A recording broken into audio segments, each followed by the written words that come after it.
Bonjour, alors je vais vous présenter ce support vidéo que nous avons réalisé dans le cadre de la Manucop sur la gouvernance des CAE qui était le 2 et le 3 novembre 2016 à Saint-Denis. Je fais partie du groupe qui a creusé sur le processus de décision et nous avons voulu partager avec vous cette sorte de cartographie de la gouvernance dans une CAE. On est resté sur un exemple de SA, Société Anonyme. Voilà, et notre objectif était d'illustrer des changements d'échelle et de sphère dans chaque étape de la prise de décision. Donc je vais vous présenter ce schéma. Alors on est parti sur une idée de boussole. On voulait pouvoir montrer que le processus de décision, même s'il se fait dans plusieurs sphères, à plusieurs endroits et avec plusieurs types de personnes de la coopérative, l'idée c'était quand même de garder à peu près une direction commune. Donc voilà, donc cette boussole qui représente plusieurs des étapes et de sphères de décision. Donc commençons par la commission qui est composée à la fois d'entrepreneurs salariés et d'entrepreneurs salariés associés. C'est un lieu d'ateliers thématiques de réflexion, de progression, de proposition de chantier. Ce sont des lieux permanents où il y a un nombre restreint de membres et qui est piloté à chaque fois, chaque groupe, chaque commission, par un administrateur ou une administratrice ou un membre de l'équipe support. Euh, Passons à présent au comité d'administration, donc qui lui regroupe à la fois des entrepreneurs salariés associés, des associés de l'équipe support et qui représente normalement l'ensemble des associés. Donc ce CA, il définit les orientations et veille à la mise en œuvre des stratégies. Il désigne aussi la direction générale et élit la présidence.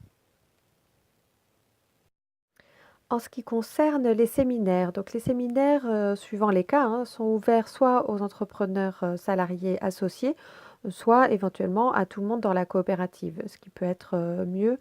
Comme ça rajoute un autre endroit de représentation et de prise de décision. Donc les séminaires, c'est des temps de réflexion sur les orientations, les grands sujets stratégiques du moment, ou des moments pour se poser des questions très précises. En tout cas, c'est des temps qui permettent de cogiter. Et bien entendu, de faire des retours ensuite au reste de la coopérative. Alors revenons au CA. Donc le CA, suite à ces étapes que nous avons vues, hein, les commissions, les CA, les séminaires, tout ce travail en amont donne les outils pour que ce CA prépare les résolutions qui seront à voter lors de l'Assemblée générale.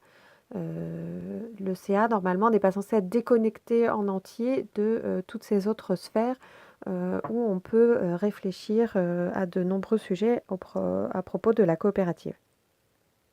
Donc voyons à présent l'AG. Donc à l'AG sont présents les entrepreneurs salariés associés, les associés de l'équipe support et les autres associés extérieurs.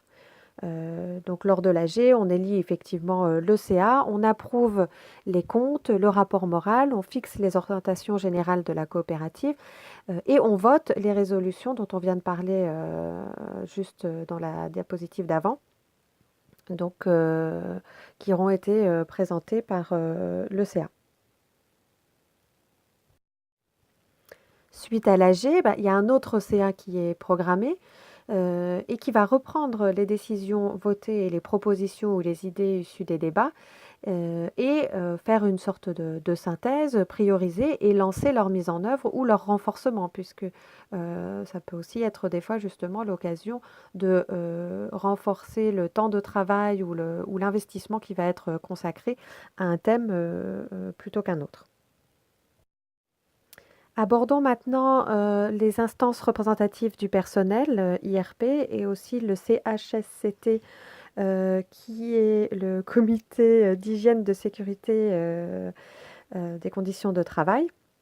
Donc, ces 2 institutions, entre autres, hein, sont, vraiment, très importantes puisqu'elles, rassemblent les délégués du personnel, les personnes qui s'occupent de la qualité de vie, au travail, ça peut être aussi le comité d'entreprise, la formation professionnelle, les délégués syndicaux.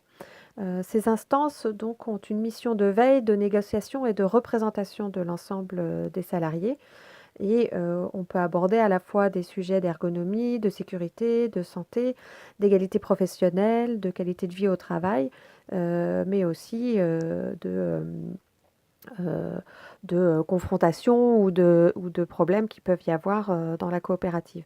Ce sont vraiment des contre-pouvoirs, qui doivent, faire partie intégrante, des prises de décision, de la structure. Alors, il nous paraissait important d'intégrer aussi, les partenaires. Alors, les partenaires, qui sont-ils? Ça peut être, des collectivités, des institutions, des financeurs puisque, une partie des coopératives, est, bénéficiaire de subventions publiques, et privées éventuellement. Ça peut être aussi d'autres, coopératives ou des acteurs de terrain. Donc, 2 grandes choses peuvent se passer à la fois, bon, entre les coopératives et les réseaux, il y a de l'accompagnement, du soutien, de la coopération. Il peut y avoir aussi du partage, de l'évaluation et puis de l'échange de pratiques qui peuvent, donner, des idées, pour, avancer sur certains thèmes et des idées, par exemple, pour, intégrer un meilleur processus de décision dans la structure. Hem et par rapport aux partenaires, il y a aussi tout ce qui est échange de pratiques au niveau, par exemple, donc de l'université éphémère, où il y a d'autres partenariats et d'autres, sujets qui peuvent être, réalisés et puis il y a aussi, bien entendu, les chercheurs et les chercheuses, du milieu universitaire.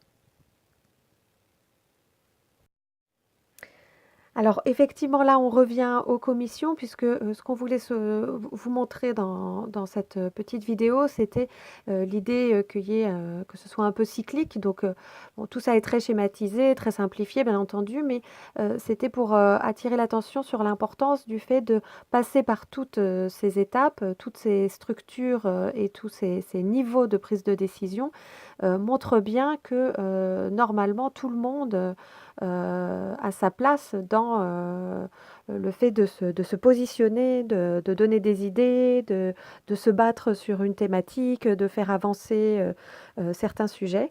Donc là, on revient sur les commissions puisque elles-mêmes, leur création, va s'inspirer, des processus antérieurs et puis du processus de décision, et puis voilà, donc ça permet d'être toujours dans une dynamique. Et puis pour finir, on a voulu partager avec vous quelques points de vigilance, voilà, qu'on lance un petit peu comme ça, sans trop étayer, mais bon, on reprendra peut-être ça une autre fois. Donc, le processus de décision, paraît quand même plus important que les statuts, non pas dans le sens, d'éliminer les statuts, hein, mais dans le sens de les adapter ou d'adapter leur interprétation jusqu'à ce que ça corresponde, à ce qu'on souhaite, établir dans le processus de décision. Deuxième point, travailler le rapport au temps et aux nouvelles technologies d'information et de communication. Ça nous a paru très important, de le mettre. Je crois que dans d'autres ateliers, ils ont parlé aussi de ce thème-là qui revient très souvent dans les discussions, dans les coopératives. Heu, la logique de boussole, bah, c'était l'idée que la direction est bien prise en commun, hein, et ce dans les différents lieux de décision, que nous avons présentés. Autre point de vigilance, gérer les positions et les tensions éventuelles qui peuvent découler, du processus de décision, entre les entrepreneurs salariés et l'équipe support, pour, être vraiment dans l'idée de réaliser un travail, collectif. Travailler les thèmes dans une logique de conserver l'énergie du collectif, donc c'est en lien aussi avec le point, précédent. Et puis, noter que c'est une responsabilité individuelle et collective, à prendre, par rapport au rapport au temps et aux outils que l'on met en place.